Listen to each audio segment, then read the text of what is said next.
Okay, wonderful. Ultimate Detoxers and Food and Frequencies crew, and anyone who is joining us just to see what we're all about. Today, we're going to be talking about your liver. And I really wanted to share with you this because it's so important. So with our Ultimate Detox group, for example, this week is all about liver. And guys, if you're on our Ultimate Detox, you will find the video and files in our membership site. So that's it's a different one to the rest of the group. So Food and Frequencies won't have that, but Ultimate Detoxers do. And so in that, you'll find out why it's so important to keep our liver healthy. And because we're covering that in the Ultimate Detox, I thought it would be useful to go into detail around fatty liver and what can we do to help ourselves and loved ones, even if we don't suffer with diagnosed fatty liver. You will benefit, I hope, from the information I'm going to share here. So, okay, first off, what is fatty liver disease and how it differs from the well-known form of liver damage associated with alcohol? Because a lot of people will say, oh, I don't drink alcohol, so I can't have a fatty liver. Well, unfortunately, that is not true. The liver is an incredible organ. It performs over 500 vital functions that we know about, from detoxifying harmful substances in our blood to producing bile for digestion and converting nutrients into energy. However, like any organ, the liver has its limits. When too much fat accumulates in the liver cells, we get a condition called fatty liver. So fatty liver is just what it sounds like, an excessive buildup of fat in the liver. A healthy liver typically contains some fat, but when the fat makes up to more than 5 or 10% of the liver's weight, it becomes very problematic. Now, there are two primary types of fatty liver disease. Alcoholic fatty liver disease, as the name suggests, this is related to excessive alcohol consumption. Alcohol is metabolized in the liver, and if you drink too much, the liver starts storing fat as a way to process the excess alcohol. Non-alcoholic fatty liver disease, which is NAFLD, this is what we're focusing on today. So this happens in people who drink little to no alcohol, and it's becoming increasingly common. It affects around 25% of adults globally, making it one of the most widespread liver diseases, and actually, in fact, not just liver diseases, but diseases full stop. NAFLD is an umbrella term that includes both simple fatty liver and a more severe condition called NASH, or non-alcoholic steatohepatitis. So NASH, in other words. Simple fatty liver is where the fat builds up in the liver without causing significant inflammation or liver damage. Many people live with this condition for years without knowing it. On the other hand, NASH is more concerning. In NASH, the fat accumulation is accompanied by inflammation, and over time, this can lead to scarring or fibrosis. If left unchecked, NASH can progress to cirrhosis or cancer of the liver. The progression from simple fatty acid liver to NASH is something we really need to pay attention to, because inflammation in the liver, much like inflammation anywhere in the body, is a sign that damage is occurring. But what is alarming is that NAFLD can be silent. People may not realize that they have it until it's progressed into something more serious, which is why it's important to raise awareness and take preventative steps, even if you don't have any symptoms.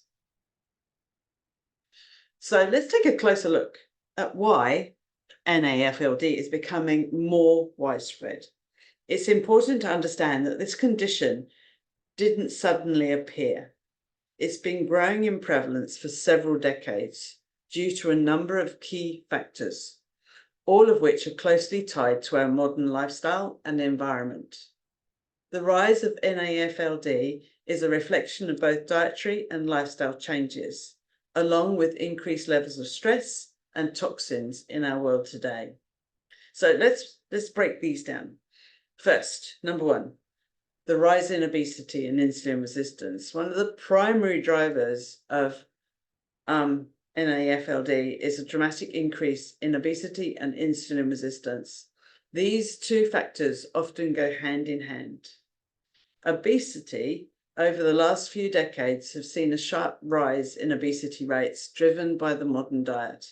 Fatty liver is strongly associated with being overweight or obese, especially when fat is concentrated around the abdomen, which we call visceral fat.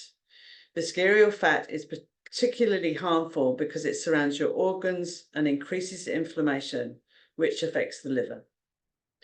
Insulin resistance, this condition where the body's cells don't respond as well to insulin. You've heard me talk about this time after time. The hormone that regulates blood sugar levels. When insulin resistance occurs, the pancreas pumps out more insulin in an attempt to keep blood sugar levels stable. But over time, high insulin levels promote fat storage, especially in the liver. What's critical to note here is that you don't have to be visibly overweight to have insulin resistance. Many people with normal weight can also develop NAFLD if they have metabolic syndrome. Insulin resistance is the cornerstone of metabolic dysfunction, which drives fat accumulation in the liver. This means that addressing NAFLD isn't just about reducing fat. It's about tackling the underlying metabolic issues at play. So we have to take into account poor dietary habits like processed foods, sugars, and unhealthy fats. Our modern diet is a key reason why this has become more of a condition. Processed foods. Foods are high in refined carbohydrates, sugars, and industrial oils, all of which harm the liver. Refined carbohydrates, in particular, spike insulin levels, leading to the fat accumulation we just talked about. Processed foods also tend to lack essential nutrients needed for liver health, like vitamins and minerals and antioxidants. Sugar. Again, I talk about this a bit. This is especially problematic when it comes to liver health. Sugar, particularly fructose, found in so many processed foods, soft drinks, and high fructose corn syrup, is a major contributor to NAFLD. Unlike glucose, which is used by most of our cells in our body, fructose is almost entirely processed in the liver. Now, what I must say here is normal sugar is half fructose and half glucose. So you're not getting a get out of jail free card if you're having sugar, because sugar is 50% fructose, 50% glucose. So when the liver is overloaded with fructose, it turns the excess into fat. This process is called de novo lipogenesis, which directly contributes to fatty liver disease. So the modern high sugar diet is essentially bombarding the liver with fat building material. Now, I know people watching this are not guilty of this anymore, or are thinking about changing, or basically, I know you're not having these foods, but we need to go over this. Unhealthy fats. The rise of industrial seed oils like soybean oil, corn oil, and canola, which are used in many processed foods, has contributed to the inflammation in the body. These oils are high in omega-6 fatty acids, which promote inflammatory pathways. Chronic inflammation is a known driver of liver damage.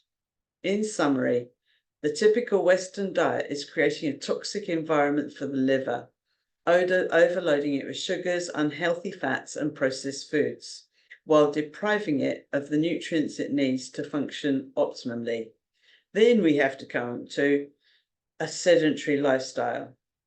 Alongside poor diet and modern lifestyle, we're becoming increasingly sedentary, and this is another major factor. lack of exercise. And it doesn't have to be heavy-duty exercise. It just means moving your body. It plays a vital role in insulin sensitivity and metabolic health. When we don't move enough, our body's ability to manage blood sugar levels and burn fat becomes impaired. Exercise stimulates the liver to use its stored fat for energy. So without sufficient movement, that fat just continues to accumulate. Sitting for long periods, which many of us do, I sit in front of my desk, which is common with many modern lifestyle, can worsen this process. So I recommend anyone who sits at a desk for a prolonged period of time, take 5 minutes every hour and walk up and down the stairs. Just move your body. It doesn't have to be walking. It can be jumping up and down on the spot, whatever rocks your boat. But it's a really good idea to move, even if it's stretching. So if we look at our muscle tissue, the skeletal muscles is one of the primary sites where insulin facilitates glucose uptake.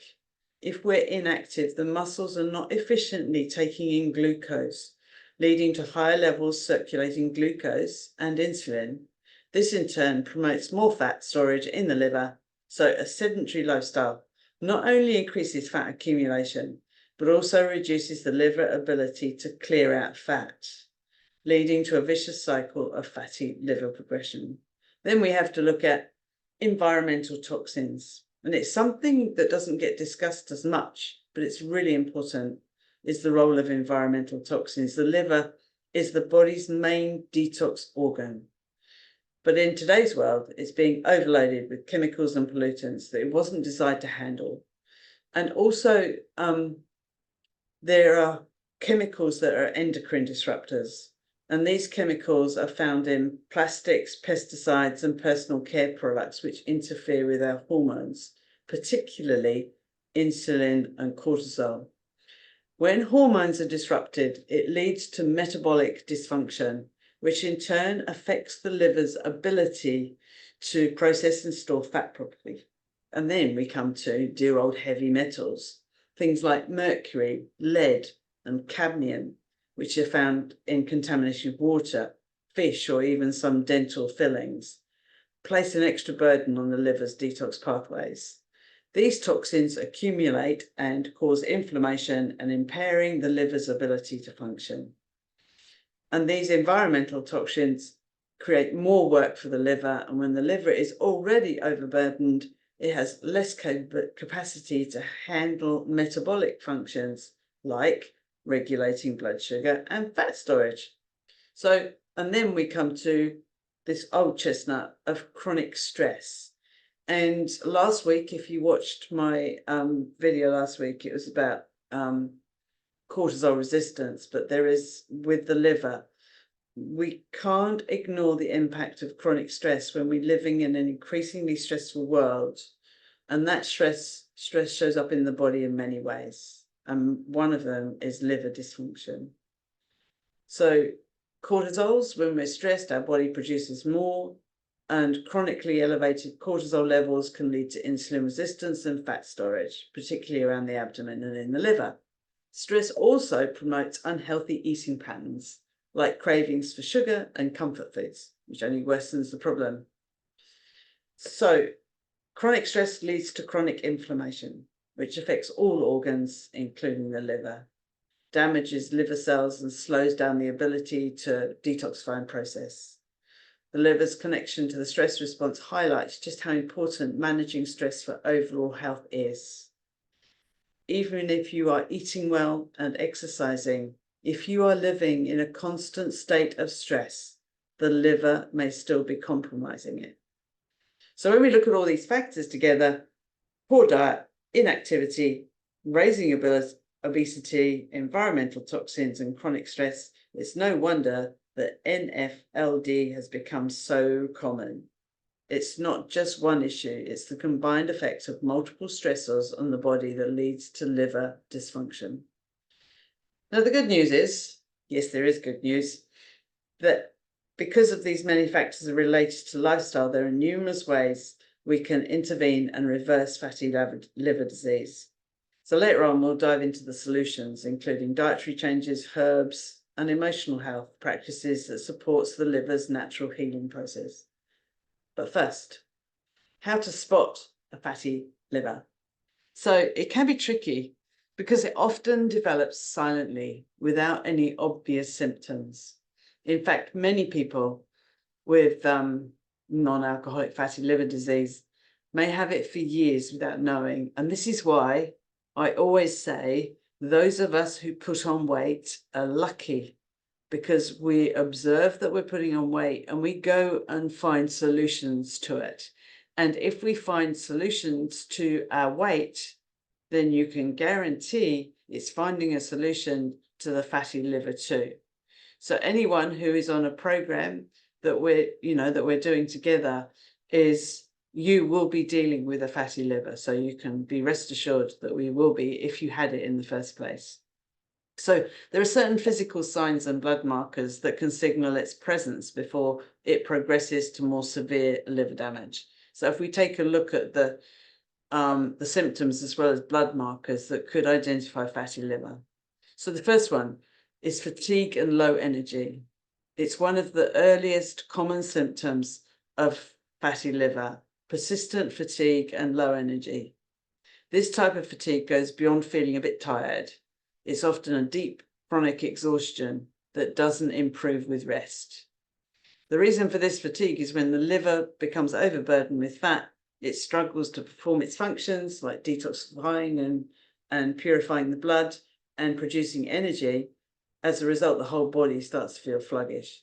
You might wake up feeling tired or experience a heavy feeling throughout the day, despite having adequate sleep. So often we'll wake up feeling tireder or just as tired as when you went to bed. So it's a really easy symptom to look at, but it's also an easy symptom to overlook. So if you have the fatigue, and maybe you might have a bit of abdominal discomfort or pain. It's one of those things, if you have a slight pain at the upper right-hand side of the abdomen where the liver's located, that isn't a good sign because there's not many pain receptors on the liver. But it might be a dull ache because if you've got fatty liver, it's actually causing the cavity around it to swell up and be uncomfortable or painful. So your dull ache for sharper pain, particularly after eating fatty or heavy meals. The reason for this pain is that fat accumulates and the liver swells and enlarges, pressing against surrounding tissues. The liver itself, as I said, doesn't have pain receptors. So very often when someone has something like liver cancer or anything, they don't necessarily suffer with pain from that area. It often would be secondaries that you'd start getting the pain from, like bone cancers and things like that. So basically that's another one. So it's pain, fatigue, and then number 3 is high ferritin levels. This is a crucial blood marker that often goes unnoticed. Ferritin is a protein that stores iron in your cells, and elevated levels can be a key indicator of inflammation in the body, particularly the liver. High ferritin levels are commonly seen in people with fatty liver disease, and this happens because the liver is an iron-storing organ. When it becomes inflamed or damaged, it can release excess ferritin into the blood. Ferritin levels are often checked in routine blood work, but they're often not interpreted in connection with the liver health. So if your ferritin is elevated without another clear reason, like anemia or iron overload disorder, it's worth considering the liver is the source of the problem. What's important to note is that high ferritin can also point to other metabolic issues like insulin resistance, which, as we've discussed, is a major contributor to NAFLD. So elevated ferritin is not just a marker of iron overload, but it's a sign that the liver is under stress. Elevated liver enzymes. One of the earliest detectable signs for liver damage is blood tests with elevated levels of liver enzymes, especially alanine aminotransferase and AST, aspartate aminotransferase. So these enzymes are normally present inside liver cells, But when the liver becomes damaged or inflamed, they leak into the bloodstream. So if you have elevated ALT and AST levels, can indicate that liver cells are being damaged, which is often the case in fatty liver disease, especially in more advanced stages like NASH. However, it's important to know that not everyone with NAFLD will have elevated liver enzymes, especially in the early stages. Some people might have fatty liver with normal enzyme levels. So these tests can sometimes miss the condition unless it's more advanced. Again, as we've discussed before, insulin levels and high blood sugars that can show that your liver is damaged. So especially if you've got high fasting insulin or elevated fasting glucose levels, the signs that your body is struggling to regulate blood sugar, which will correlate with a fatty liver. Elevated HbA1c, a measure of average blood sugar levels over the past, if you have elevated over the past 3 months, it can indicate that insulin resistance is present, which might be stressing the liver. Elevated triglycerides. Another set of blood markers is to watch out for are those which are common with non-alcoholic fatty liver disease. Triglycerides are a type of fat found in the blood, and high levels are often a sign that the liver is struggling to process fat correctly. When the liver can't metabolize fat efficiently, it starts to accumulate, not just in the liver, but also in the blood. So unexplained weight gain or difficulty losing weight, which of course, it can easily be insulin resistant, but it's especially around the middle. And if you're having trouble getting rid of that, then it's probably due to your poor liver is struggling with the overload. And so it's just a really important one. The other marker, which is quite advanced, would be jaundice. So yellowing of the skin or the eyes. And so that's a very advanced stage of a fatty liver progressing to cirrhosis.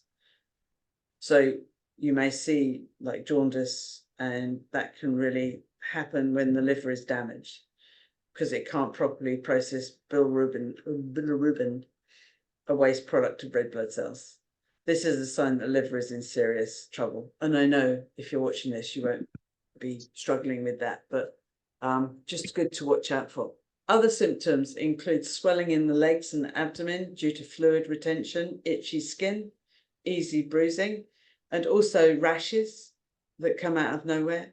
These are signs typically indicate that the liver is struggling to perform its basic functions. Brain fog and cognitive impairment. So this basically can be a symptom of liver disease, but it's less commonly recognized. So the liver plays a key role in detoxifying the blood, and when it's not functioning properly, toxins can build up in the bloodstream. These toxins can affect brain function, leading to brain fog, difficulty concentrating, and even mood changes like irritability or depression. This connection between liver function and cognitive health is sometimes referred to as hepatic encephalopathy. Can't get my words around that one. In more severe cases, but even mild liver dysfunction can cause these mental symptoms. So as you can see, there's quite a few ways that the body can show you that your liver is struggling. And so I just wanted to really highlight this. So we'll discuss what to do, by the way, if you see any of these symptoms. And so I just wanted to, and I'm also going to go through some natural ways of helping. So first off, though, let's talk about something that gets overlooked when it comes to liver health, and that's the emotional connection. Many of us think of our liver purely as a physical issue, but emotions play a huge part in the health of this vital organ. In actual fact, all of our organs, but we're going to really focus on the liver right here, right now. In fact, in many traditional healing systems, the liver is seen as being closely tied to emotional well-being, especially when it comes to the emotion of anger. The liver and anger is inextricably linked. In natural health, each organ is associated with a specific emotion. The liver is connected to anger. When we experience anger, whether it's sudden or repressed, it has a direct impact on the liver function. And so I just wanted to go over this a little bit because it starts to make sense. When we get angry, our body enters a fight or flight response, triggering a cascade of stress hormones like cortisol and adrenaline. These hormones cause the liver to release stored glucose into the bloodstream to provide quick energy, which is a natural response to help us handle stress. However, if we are constantly angry or stressed, this flood of glucose and stress hormones can overwhelm the liver, leading to insulin resistance, fat accumulation, and inflammation. Anger doesn't have to just be explosive.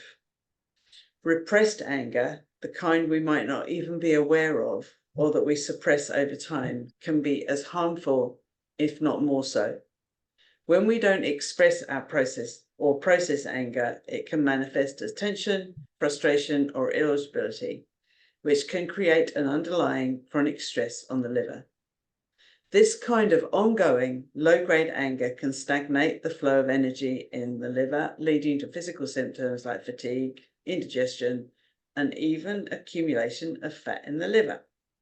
So, stored anger is basically stuffed in our liver, and it's how unresolved emotions lead to disease. So if we look at a sort of a different perspective, if we can think of this connection as a part of the mind-body relationship, when we suppress or fail to process emotions, and like anger in this case, it gets stored in the body. For the liver, it means that the emotion of anger can lead to chronic stress in the liver, which impairs its detoxification abilities. When the liver's energy becomes stagnant due to unresolved anger, it can't efficiently clear out other toxins and excess fat from the body. So this leads to physical stagnation as well as emotional stagnation. Fat accumulates, detox pathways slow down, and inflammation rises. Over time, this kind of chronic unresolved anger may manifest as actual liver disease or diseases like fatty liver, and because the organ's overwhelmed, unable to cope with both the emotional and the physical burdens. What is interesting is this is often a self-perpetuating cycle. As the liver becomes more stressed, we might find ourselves becoming easily irritated or prone to anger or frustration.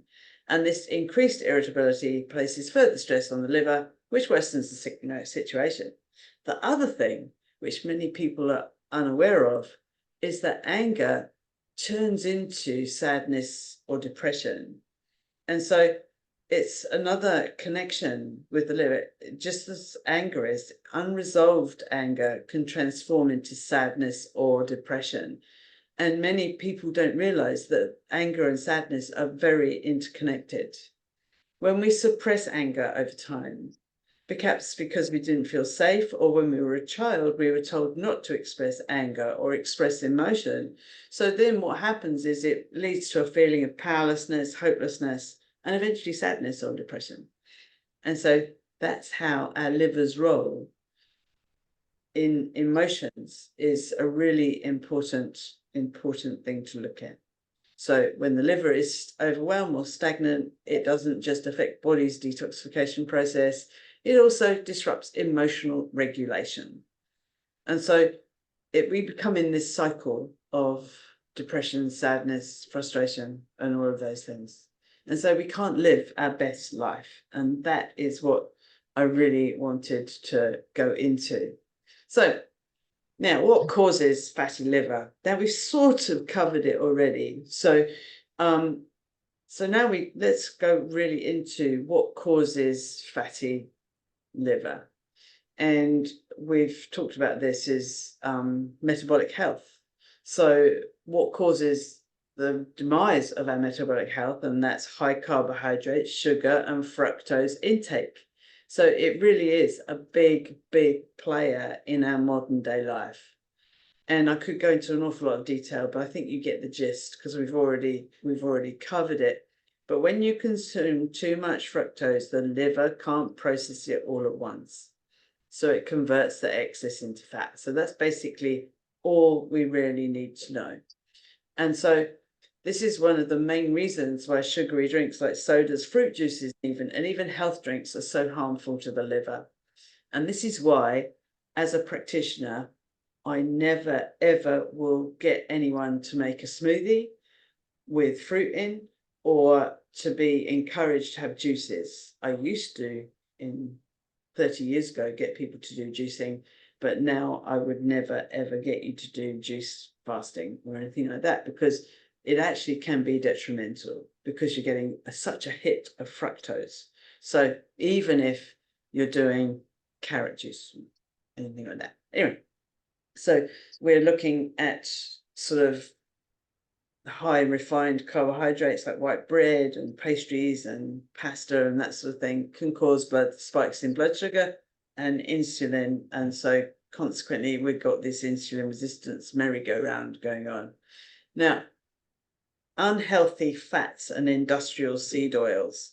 Some of you might have heard me talking about them. They really are very, very detrimental to our health and well-being. Not only are they highly, highly processed, but they're also very, very high in omega-6 fatty acids, which promote inflammation in the body. So chronic inflammation doesn't just impact the liver, it affects nearly every symptom, but the processed fats are really, really detrimental to our liver. And the omega-6 is mainly the reason. So they're found in processed foods, from salad dressings to fried foods, and often marketed as heart healthy. However, they are anything but healthy when it comes to liver function, and actually not heart either. Instead, they contribute to oxidative stress and inflammation, making it harder for the liver to metabolize fats efficiently. So, of course, we've got to talk about excessive alcohol consumption. So what is excessive? Well, everyone has a different tolerance to alcohol, so it's very difficult to say. But it's probably, if you're drinking alcohol on a daily basis, that's excessive. So the liver doesn't have time to process it all. So when you consume alcohol, your liver prioritizes breaking it down because it sees alcohol as a toxin. While the liver is busy detoxifying alcohol, other metabolic processes like fat metabolism are put on hold. And as a result, fat starts to accumulate in the liver and in the liver cells. So chronic alcohol consumption can increase inflammation, causing scarring in the liver, leading to more serious conditions like hepatitis or cirrhosis. So even moderate drinking can exacerbate liver issues in individuals who already have the other risk factors. So lack of physical activity, we've gone over that a bit, and also the chronic stress. But I really do want to go into gut health imbalances. So the state of your gut health plays a surprising but significant role in the development of fatty liver disease. The gut and liver are connected through the gut-liver axis, meaning that what happens in the gut directly affects liver function. So you've all heard of gut dysbiosis, I'm sure. So basically where the balance of good bacteria and bad bacteria is out of kilter. It can lead to increased levels of inflammation and toxins, which are transported to the liver. When the liver is bombarded with toxins from the gut, it becomes inflamed and overworked, which can exacerbate fat accumulation in the liver. Leaky gut or intestinal permeability is another gut-related issue that contributes to fatty liver when the gut lining is compromised. Harmful substances like endotoxins can leak into the bloodstream and travel to the liver, triggering inflammation and further liver damage. This inflammation can make the liver less efficient at processing fats, leading to accumulation of fat in the liver cells. Additionally, gut imbalances often contribute to insulin resistance and metabolic syndrome. So it's just a sort of perpetual cycle. So also medications and toxins, certain medications and environmental toxins can also contribute to fatty liver. So some medications like steroids, antibiotics and statins can damage the liver when taken over a long period of time in high doses. the liver is responsible for breaking them down and eliminating them. So it's another extra job that it actually has to do. And of course, we've talked about environmental toxins like pesticides, heavy metals and pollutants. And so another strain. So poor little livers take quite a big burden. And the other thing is hormonal imbalances. Hormonal imbalances, particularly in women going through the menopause, can contribute to fat accumulation in the liver. As estrogen levels decline, there's a shift on how the body stores fat, with more fat being deposited in the abdominal area and subsequently in the liver. Estrogen has a protective effect on liver health, so when levels drop, the risk of fatty livers increases. So, as you can see, there's quite a few things that can actually really damage our liver and make us accumulate fat. So, the testing for fatty liver. So anyone who goes along to their doctor, what do you need to look for? So diagnosing fatty liver usually starts with a blood test showing elevated liver enzymes. Other indicators, high insulin levels or markers of inflammation. Ultrasound or MRIs can also reveal fat deposits in the liver. In more advanced cases, a FibroScan may be used to measure liver stiffness, which indicates fibrosis or scarring. If you feel you have fatty liver, but really don't want to do the test via your doctor, I know that I never had that inclination. Following some of the following solutions, you will know if you're improving by the way you feel. Now, so now we've discussed the causes, let's dive into the most effective ways to address this issue. Of course, dietary changes. So the liver is incredibly resilient, and with the right diet, it can heal itself from fatty liver disease, even if it's down the extreme end. If it's down the extreme end, you might have to do more extreme dietary changes. So, for example, if you have been diagnosed with a liver disease, then you might need to go on the carnivore diet with, say, beef and eggs.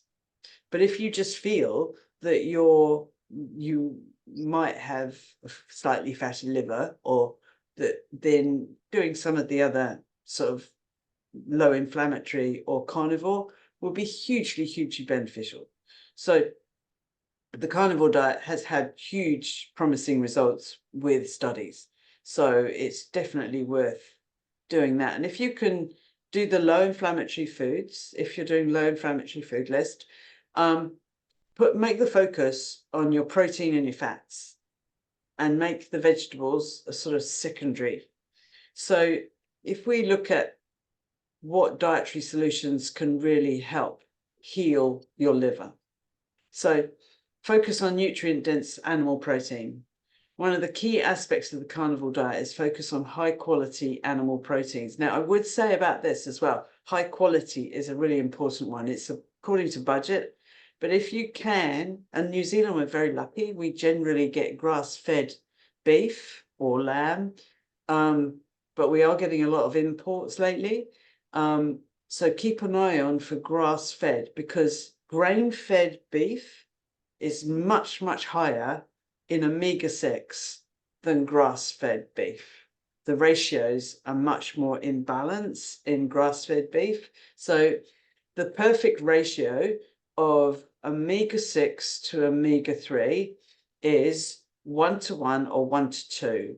So 1 part omega-6 to 1 part omega-3, or 1 part omega-6 to 2 parts omega-3. So that's the ratios. And the grass-fed beef was shown to be 1 part omega-3 to 17 parts omega-6. So it's a big shift and change. So if you can, if it's in your budget, I would highly encourage you to get grass-fed. New Zealand generally is grass-fed, so you don't have to worry too much about it. But as I say, just keep an eye out for made in New Zealand. So these proteins are very packed with essential nutrients, also very bioavailable, so we can break them down, even if your digestion is compromised. organ meats such as liver, heart, and kidney are particularly important. Liver, for example, is one of the most nutrient-dense foods. It provides a powerhouse of vitamins like B12, A, iron, zinc, and copper, all of which are critical for liver health and the detoxification processes. So beef, lamb, pork, and poultry provide essential amino acids that support the liver's ability to regenerate. The liver is a highly active organ, constantly working 24/7 to process nutrients and detoxify the body. Amino acids from animal proteins are the building blocks that help repair liver tissue and promote the production of crucial enzymes involved in detoxification. Bone marrow and collagen-rich cuts of meat like oxtail, short ribs are hugely beneficial. Collagen supports gut health by healing the intestinal lining, which in turn helps reduce the toxic load that reaches the liver through the gut. So this will reduce inflammation. So additionally, bone broth made from grass-fed pasture animals is rich in glycine, an amino acid that plays a key role in liver detoxification. Glycine helps the liver conjugate toxins and facilitates their removal from the body. Conjugates means attract. Healthy fats, emphasizing animal-based fat. It's a really, really important component of the carnivore diet, but also the low inflammatory.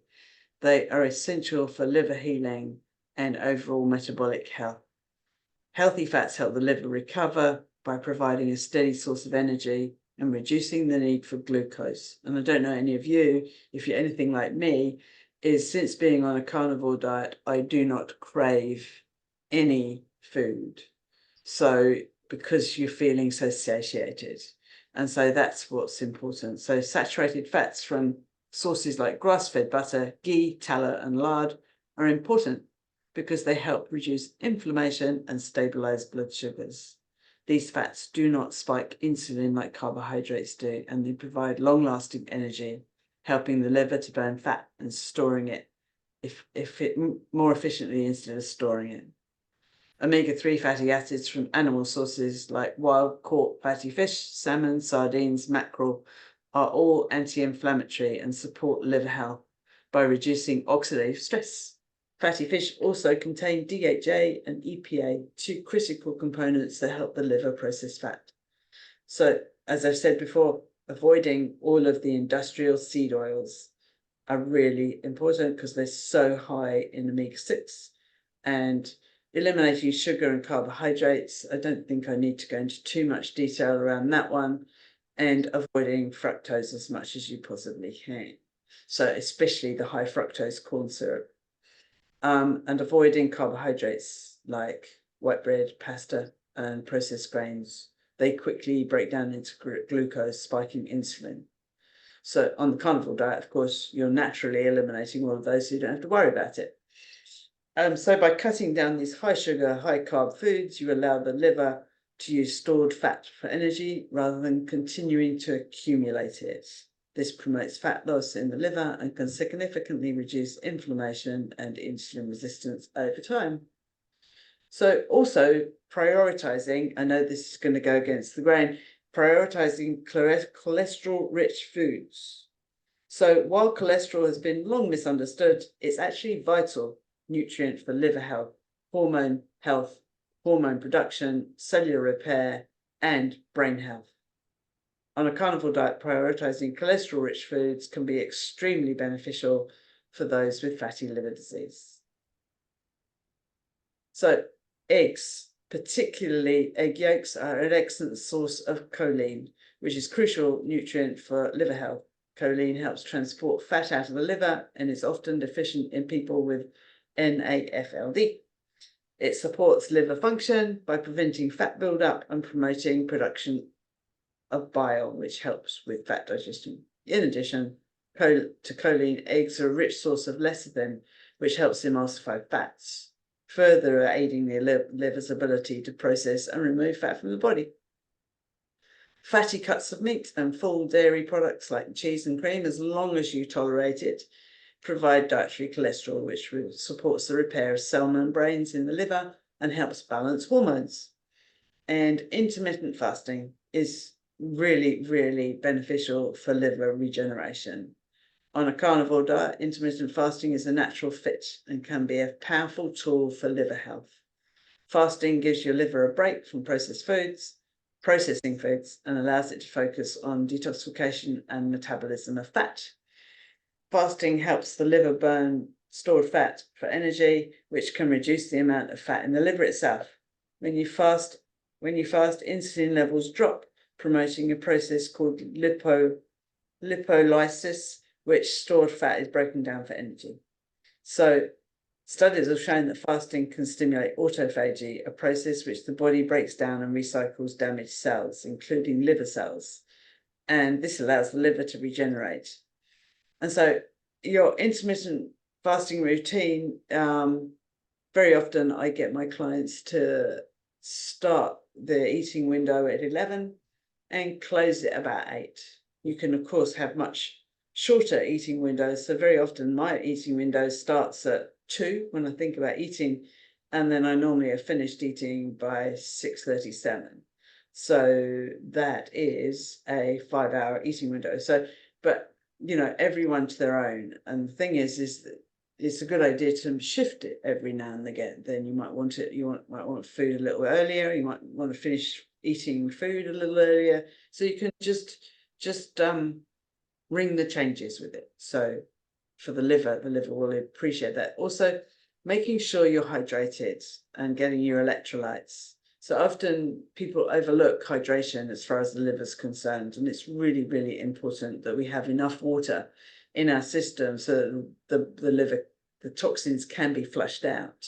So make sure you're drinking good quality water, and you need more water when your protein metabolism is going than carbohydrate-plus diet.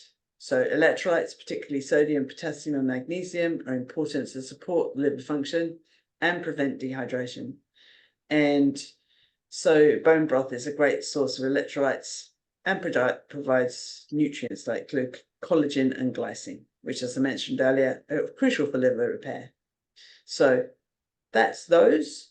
And then let's go into what you can take for helping your liver. Now, you will know most of these, then it's not rocket science. It's just that it's really, I think the thing that's the most important thing to remember is we need to do all of the lifestyle changes. You can't just add in some herbs or some homeopathic remedies and expect your liver to regenerate itself.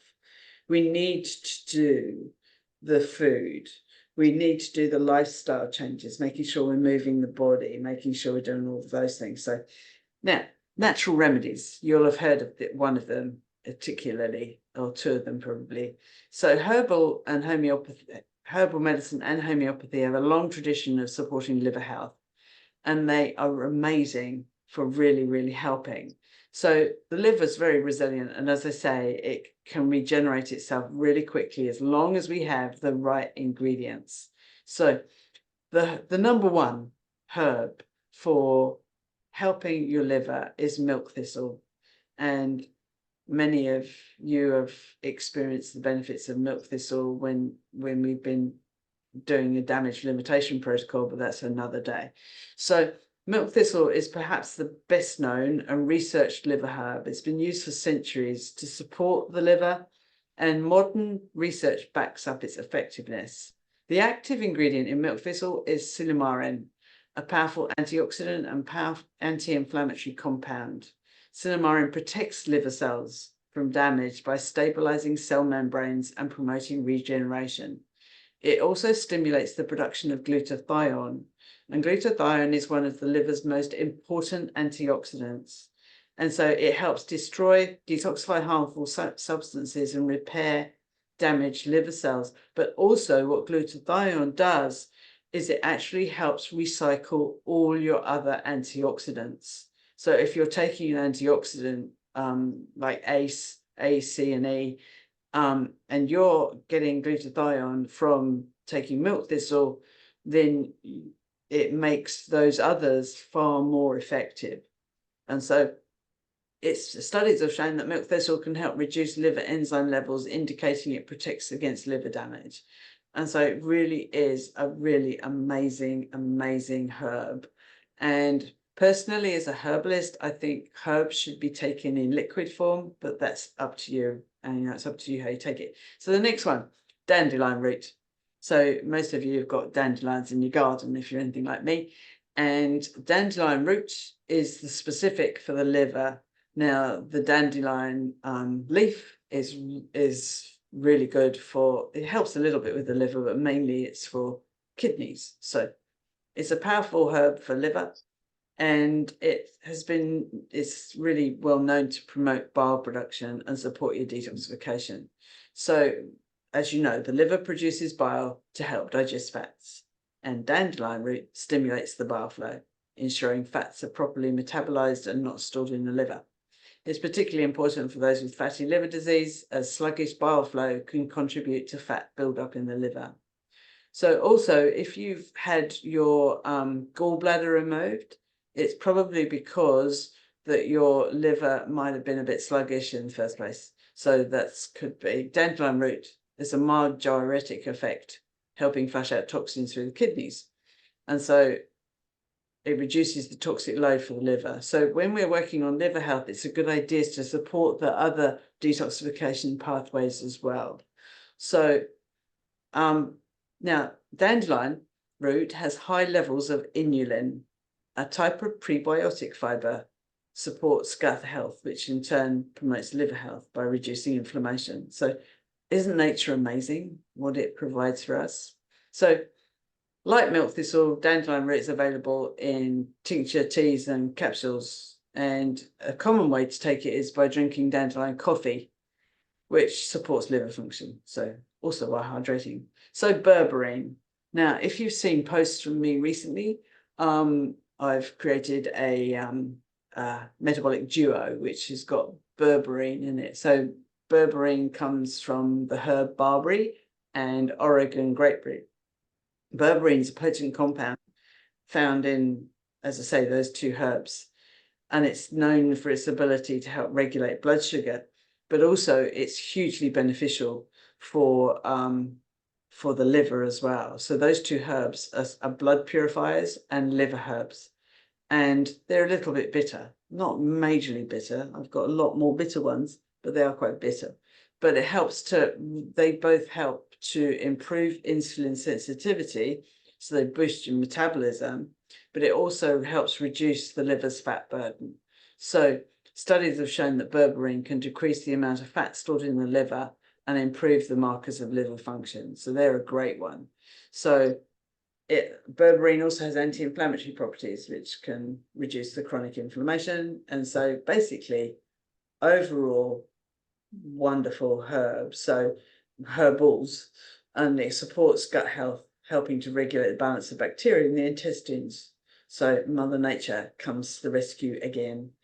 And so there's another herb, which is artichoke leaf. Now, artichoke is an excellent herb for liver, particularly in its role for supporting bile production, improving digestion. So again, like dandelion, artichoke stimulates bile, but it also, which helps breaking down fats and everything else.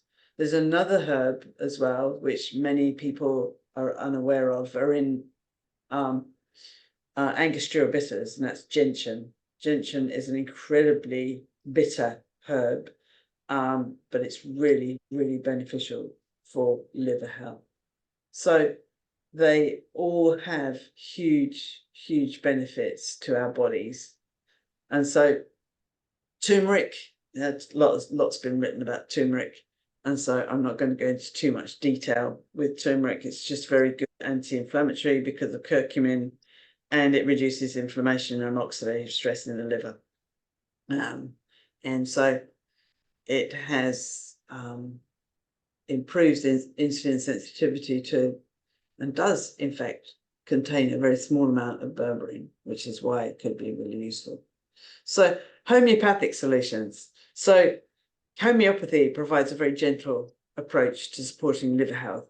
So helping to address both the physical and emotional aspects of liver disease. Here's some of the key homeopathics.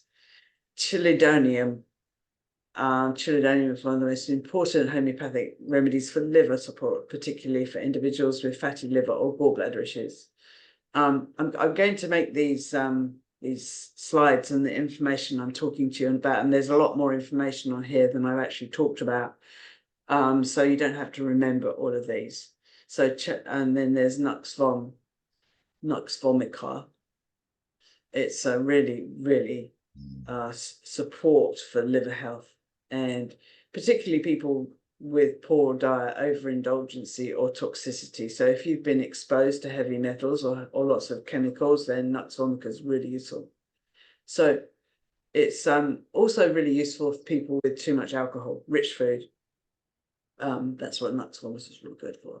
So amongst many other things. So there's lycopodium, really good for the liver again. Often when I've got formulas with all of these in for liver, and ultimate detoxes, you've already got these, you don't need to think about it. So they all basically help support your liver by promoting detoxification, promote bile flow, and helping speed up metabolism and making things just basically easier on the body. So as we've discussed, the liver isn't just responsible for detoxifying our physical, it's also deeply connected with our emotional health. And when it comes to anger, unresolved anger can stagnate, as we talked about. And so there's a few things that may be really useful to help with releasing anger. So breath work, deep breathing, releasing emotional tension. So it's really powerful technique to really help reduce your stress load. And it helps regulate nervous system, reduces stress, and facilitates the release of pent-up emotions, particularly anger. When we're angry or stressed, our breath often comes shallow and quick. And so when we come out of fight or flight mode, we can really do deep breathing. And I've got a deep breathing technique that you can use in the notes. So also journaling. So journaling is really useful for releasing anger and emotional well-being. Writing down your thoughts can be incredibly powerful. It can allow you to process emotion in a safe and constructive way. So all you need to do is just basically set aside 20 minutes each day to write down without any specific structure or goal. Just allow yourself to write whatever comes to mind. And you'll be amazed at how effective that is to release anger and help with your liver health. And also meditation and visualization. So those work incredibly well.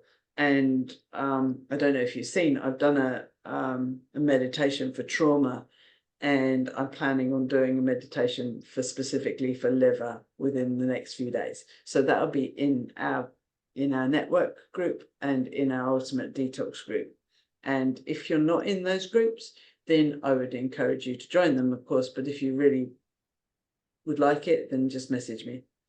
And so there's many other things that you can do for helping with meditation and visualization. It's really, really powerful process.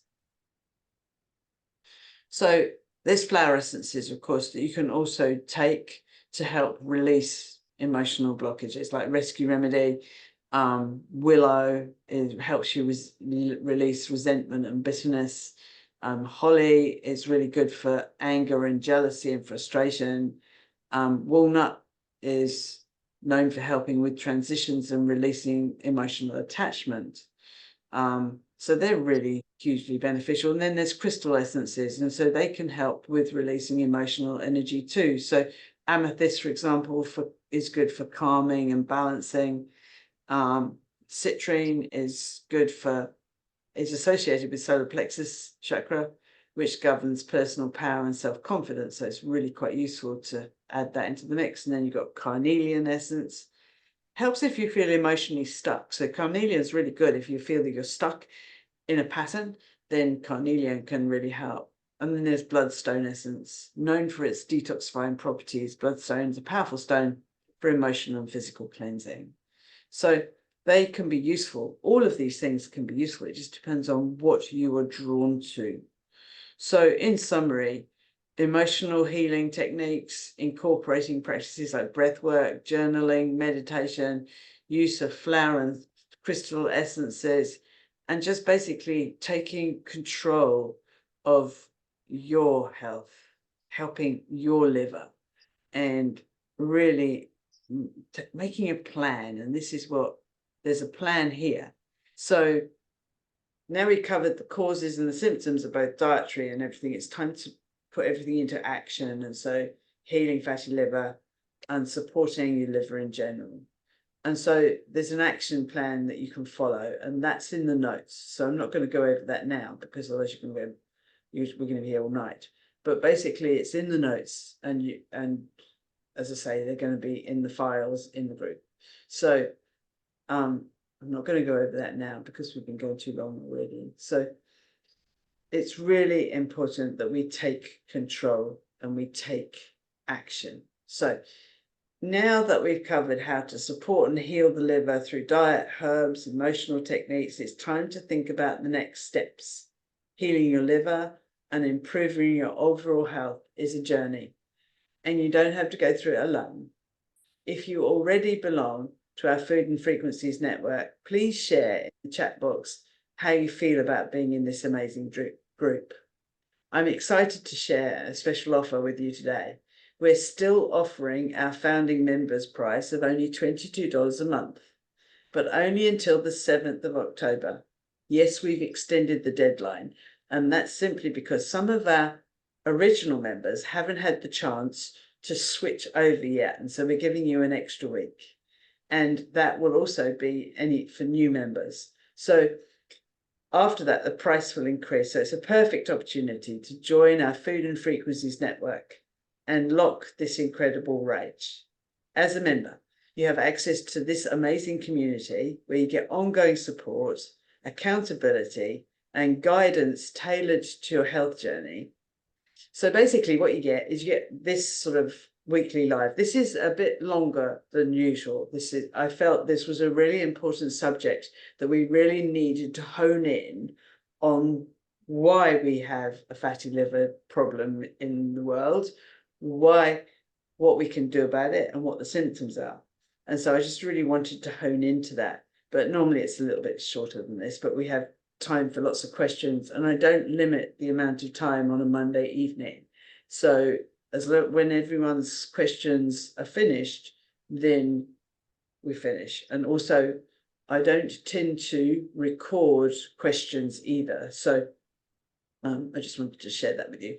So, and also we're planning on having monthly expert webinars where we dive deeper into topics, and where we basically are going to have panels, and where we're having various different practitioners and different ideas and things where we can actually have a really good debate about things, because we don't all see eye to eye on everything. And the object of this is so that we can be open with one another, and there isn't one single source of truth, and where we can really, really learn from one another.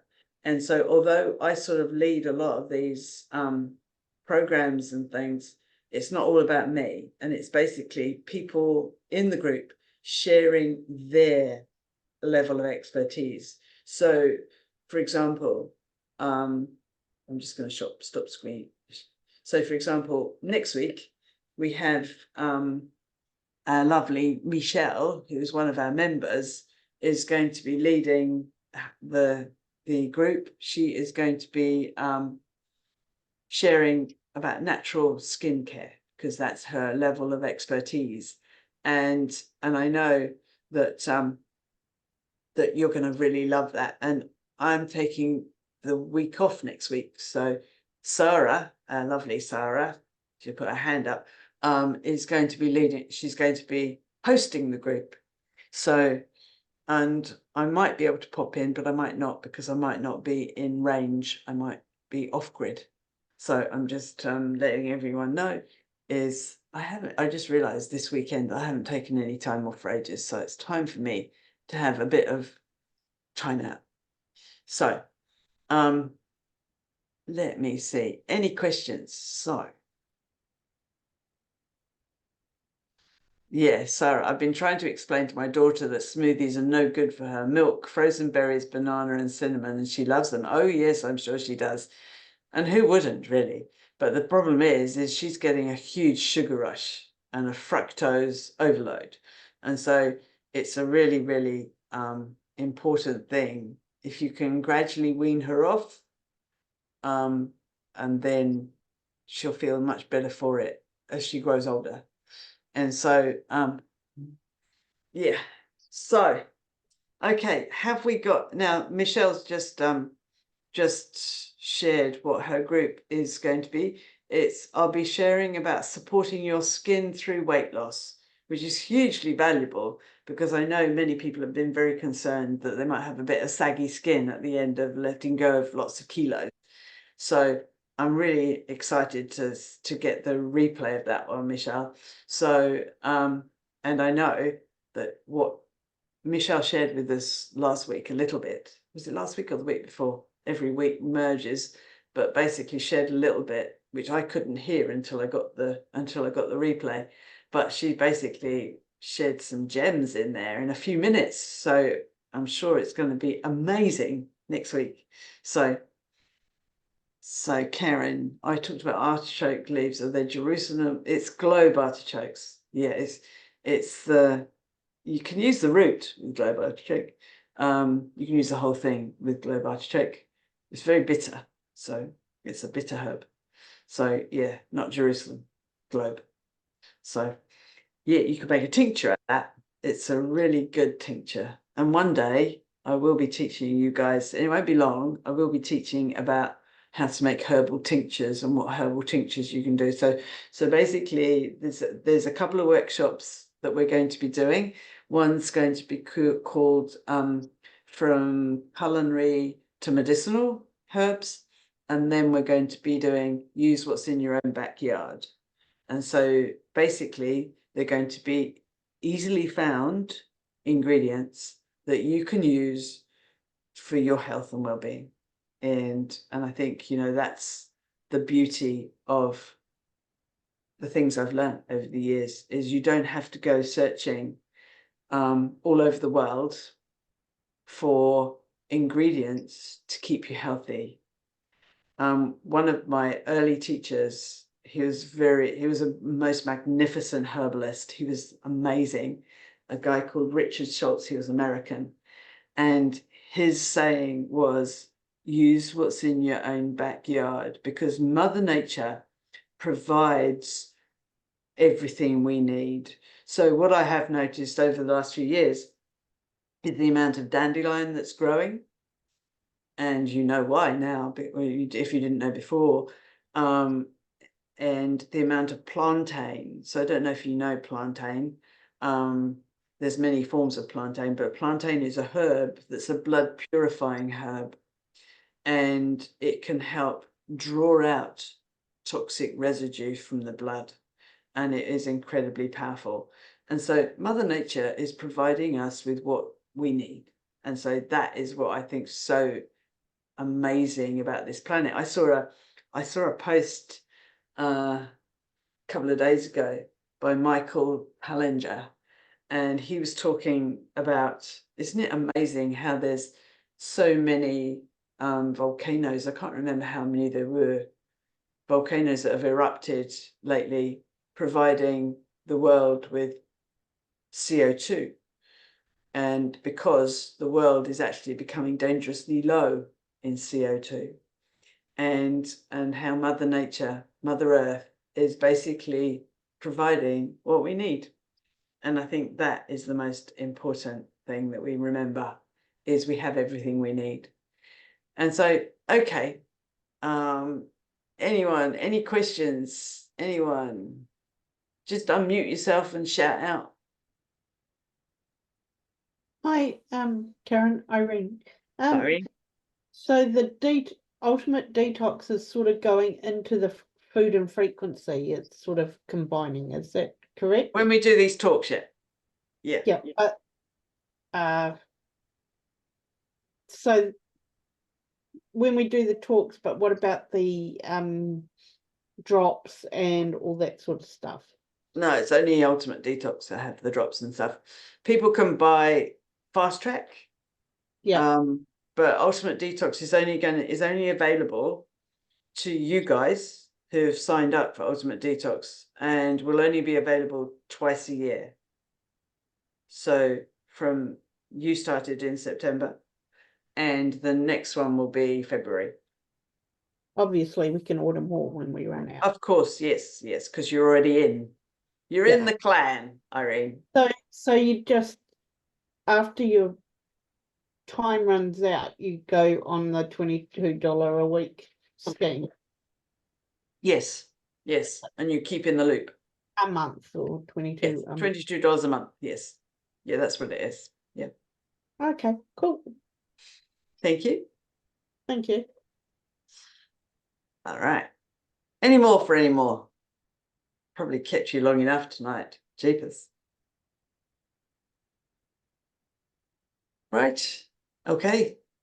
No more questions. So I will say adieu. Thank you very much for joining me this evening and listening about the liver and how we can accumulate fat in it.